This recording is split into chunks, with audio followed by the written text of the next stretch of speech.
আমরা আজকে জাতির অনেক প্রতীক্ষিত একটি সুসংবাদের জন্য অপেক্ষা করছিলাম। আমরা অপেক্ষা করছিলাম যে যুক্তরাজ্যের লন্ডনে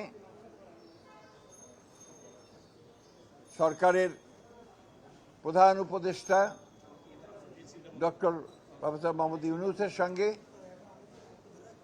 আমাদের বাংলাদেশ জাতীয়তাবাদী দলের ভারপ্রাপ্ত চেয়ারম্যান জনাব তারেক রহমানের যে বৈঠকটি সরকারের অর্থাৎ প্রধান উপদেষ্টার আমন্ত্রণে অনুষ্ঠিত হয়, প্রায় 2 ঘন্টার এই বৈঠক নিয়ে গোটা জাতি আপনার উৎকণ্ঠার সঙ্গে অপেক্ষা করছিল এবং সবাই অপেক্ষা করছিল যে এই বৈঠকের ফলাফল।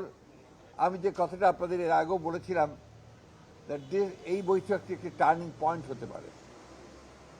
আল্লাহর কাছে অশেষ কৃতজ্ঞতা জানাচ্ছি যে সত্যিকার অর্থেই এই বৈঠকটি একটি টার্নিং পয়েন্টে পরিণত হয়েছে।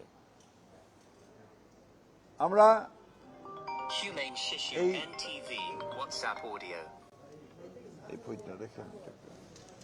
আমরা লক্ষ্য করলাম যে বৈঠকটির পরেই একটা যৌথ আপনার প্রেস রিলিজ দেওয়া হয়েছে, ইশতেহার বলবো, একটা যৌথ ঘোষণা দেওয়া হয়েছে।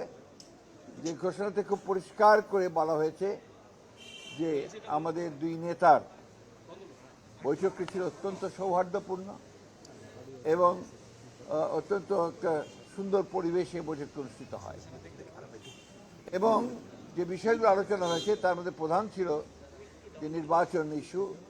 সেই নির্বাচন ইস্যুতে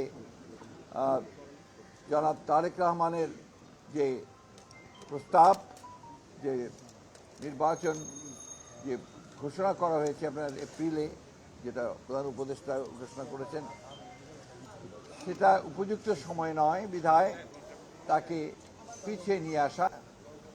এবং সেই ক্ষেত্রে আমরা অত্যন্ত আনন্দের সঙ্গে, কোনো জাতি আনন্দের সঙ্গে লক্ষ্য করলো যে আপনার এইটাতে প্রধান উপদেষ্টা সম্মত হয়েছেন এবং তারা ফেব্রুয়ারির মাঝামাঝি সময়ে নির্বাচনের সময়সীমা নির্ধারণ করেছেন।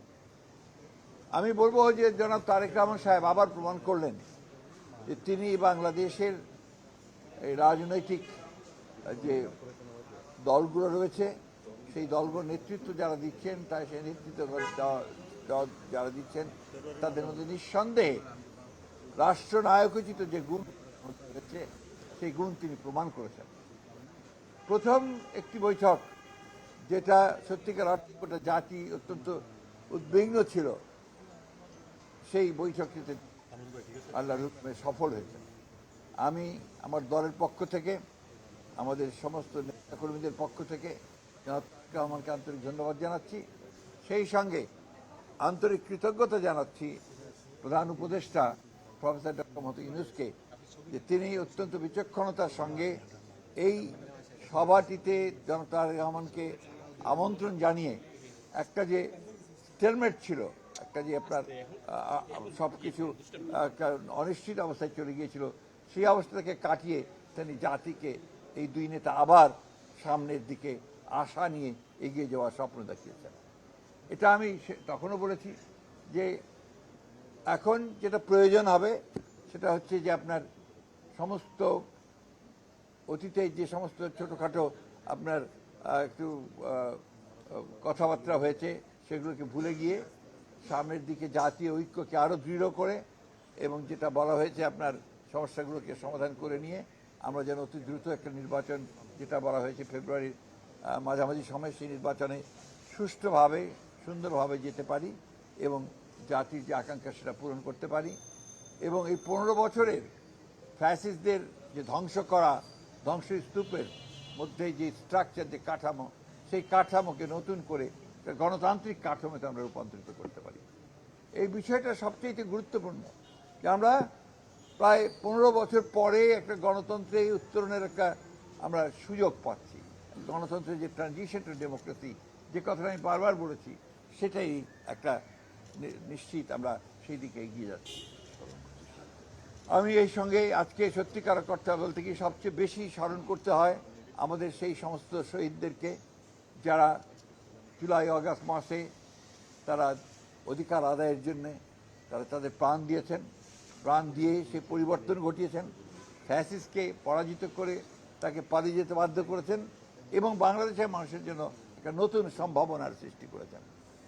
চতুর্দিকে একটা অনিশ্চয়তা ছিল এবং অনেকে অনেক কথা বলছিলেন বিভিন্নভাবে, কিন্তু আজকে এই দুই নেতা প্রমাণ করলেন যে বাংলাদেশের মানুষ এখনো প্রয়োজনের সময় ঐক্যবদ্ধ হতে পারে, নেতারা নেতৃত্ব দিতে পারেন এবং সেই হিসাবেই বাংলাদেশের মানুষ সামনের দিকে এগিয়ে যাবে। আমি যে কথাটা আবার আমি বলতে চাই যে আমার সঙ্গে মিটিং শেষ হওয়ার সঙ্গে সঙ্গেই আমাদের নেতা জনাব তারেক রহমান সাহেবের সঙ্গে টেলিফোনে কথা হয়েছে।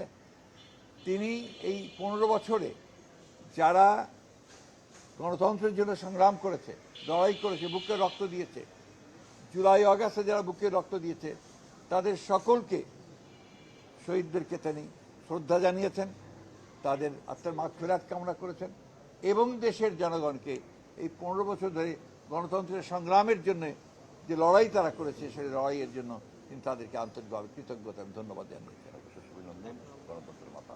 সবচেয়ে আমাদের অভিনন্দন তিনি জানিয়েছেন আমাদের নেতাকর্মী যারা এই দীর্ঘ 15 বছর ধরে আপনার লড়াই করেছে, সংগ্রাম করেছে, নির্যাতন সহ্য করেছে, প্রাণ দিয়েছে বিএনপির, তাদেরকেও তিনি আন্তরিকভাবে ধন্যবাদ শুভেচ্ছা জানিয়েছেন।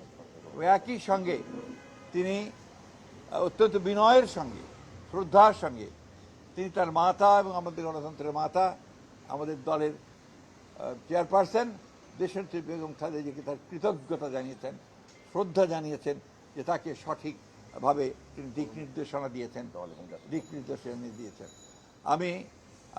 আমি আপনাদেরকে, আমাদের সাংবাদিক ভাইকে আন্তরিকভাবে ধন্যবাদ কৃতজ্ঞতা জানাচ্ছি যে আপনারা এই বছরগুলোতে, বিগত বছরগুলোতে যেভাবে কষ্ট করেছেন, রোদে পুড়ে জীবনের ঝুঁকি নিয়ে সমস্ত কাভার করেছেন গণতন্ত্রকে উত্তরণের জন্যে, আমাদের সামনে সেই সম্ভাবনার দ্বার আবার উন্মোচিত হতে চলেছে।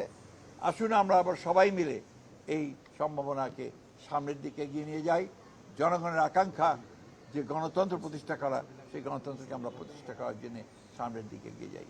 একটি কথা আমাদের সবসময় মনে রাখতে হবে যে গণতন্ত্র কিন্তু একটা দিনের ব্যাপার নয়, গণতন্ত্র হচ্ছে একটা চর্চার বিষয়, এটা একটা কালচার, সেই কালচারটা আমাদের মধ্যে গড়ে তুলতে হবে। সারাক্ষণ একে অপরকে বকাবকি, গালিগালাজ, আপনার সোশ্যাল মিডিয়াতে বকাবকি, অমুকখানে বকাবকি না করে আসুন আমরা সবাই একসাথে একযোগে জাতীয় ঐক্য সৃষ্টি করে আমরা দেশকে পুনর্গঠনের জন্য, নতুন বাংলাদেশ গঠন করবার জন্য এগিয়ে যাই। আমাদের শহীদ প্রেসিডেন্ট জিয়া রহমানের স্বপ্ন, আমাদের নেত্রী দেশনেত্রী এবং খালেদা জিয়ার স্বপ্ন, আমাদের নেতা তারেক রহমানের স্বপ্নকে বাস্তবায়িত করার জন্য, আর আমাদের যে সমস্ত শহীদরা প্রাণ দিয়েছেন তাদের স্বপ্নকে বাস্তবায়িত করার জন্য। আপনাদের সকলকে ধন্যবাদ। নির্বাচনের সময় বাদে জুলাই ঘোষণাপত্র এটা তো আপনার অলরেডি বোধহয় আপনার ইসে এসেছে, চৌথ ঘোষণাতে এসেছে, এটা হয়ে যাবে। এইসব আপনি বলছেন যে নির্বাচন ফেব্রুয়ারির মাঝামাঝি হওয়ার জন্য সর্বসম্মত, এটা কি আসলে বিএনপি এবং প্রধান উপদেষ্টা যে বৈঠক হয়েছে সেই বৈঠকে সর্বোচ্চ সিদ্ধান্ত? হ্যাঁ অবশ্যই, এতক্ষণ কি শুনলেন, ইশতেহারই আছে। হ্যাঁ, এবং যেটা ঘোষণা দিয়েছেন কিন্তু আপনার সরকারের উপদেষ্টা একজন ডক্টর খলিল, এরা যৌথ ঘোষণা হয়েছে। Thank you very much.